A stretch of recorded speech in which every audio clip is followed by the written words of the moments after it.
and welcome to my YouTube channel and blog. I'm Jenny Hall. Thanks for joining me for another card making tutorial. Today I'm going to be making a fancy fold card, and I'm going to start the series out of fancy fold cards with something very simple.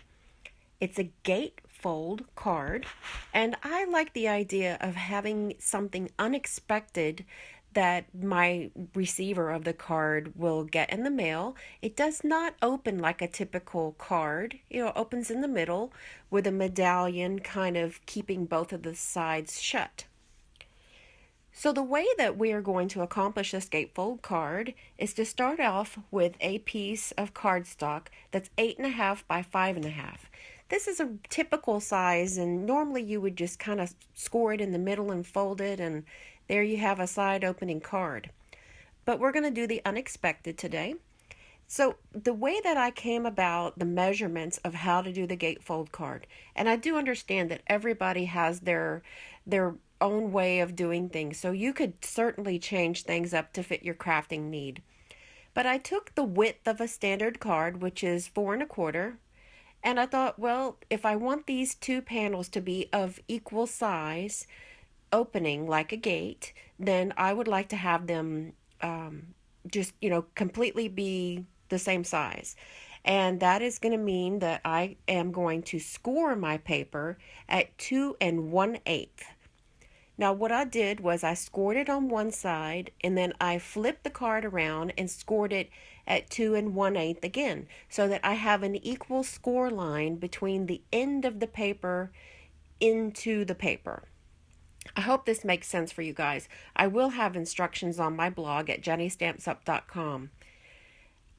In order to make some panels that will decorate the front of each one of these gates, I used a piece of white cardstock and a piece of pattern paper from Presents and Pine Cones.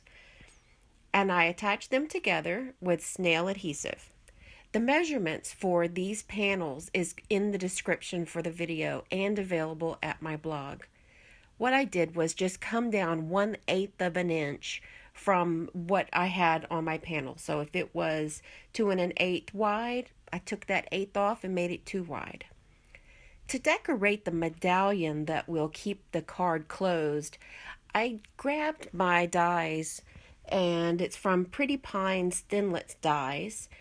I thought a couple of pine branches would be something that could decorate the card without taking away from what the design is on the pattern paper.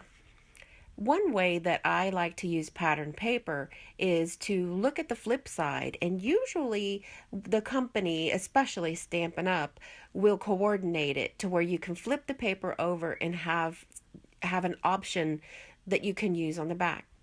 The stamp set I'm using is Oh What Fun, and I thought that the script and the words Happy Christmas went really well with the scene that was on the pattern paper.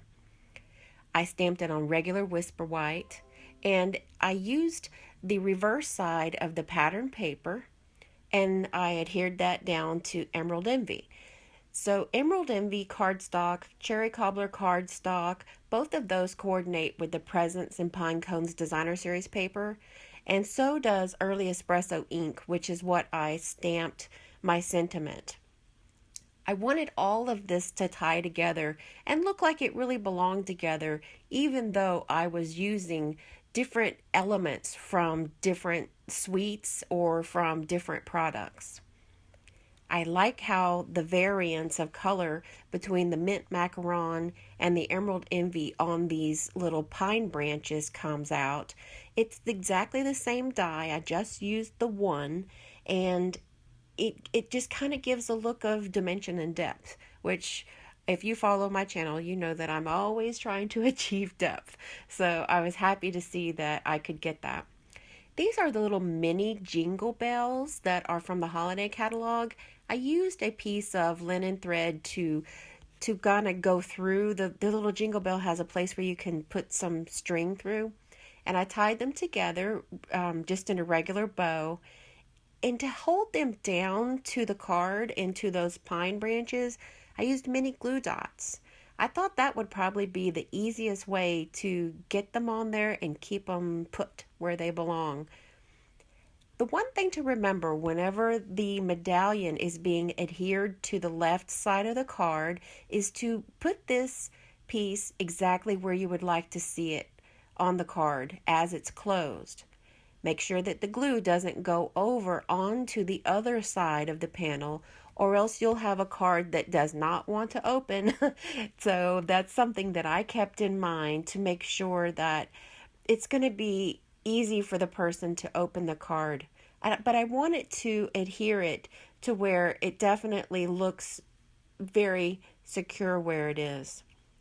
This is the Loctite sequin holder that I use. I've had many requests about it, so I'm making sure to put it in the supply list that is available in the video description and is available on my blog. I squeezed a little bit of liquid glue to a scrap of paper, and that's what I'm using to get my sequins to pick up a little bit of glue. These are some very small green sequins, and I like how they complement the different colors that are in the card as a whole. There are 3 different colors of green that are in this card. However, they all are in the same color family, so they all have that same ability to mix together. I'm always looking for products that I can put together, especially if I already have them. These are the sparkly clear sequins, and I like to use them because they will give a little bit of sparkle and twinkle to a card and kind of tie everything together. Thank you for joining me for another card making video. I will have all of the measurements in the video description. I invite you to go over to my blog at jennystampsup.com, and there you will find a new card making idea every day. And while there, you can subscribe to my blog, and the email will be delivered to you with a new card idea daily. Thanks again. Thanks for watching the video. See you next time.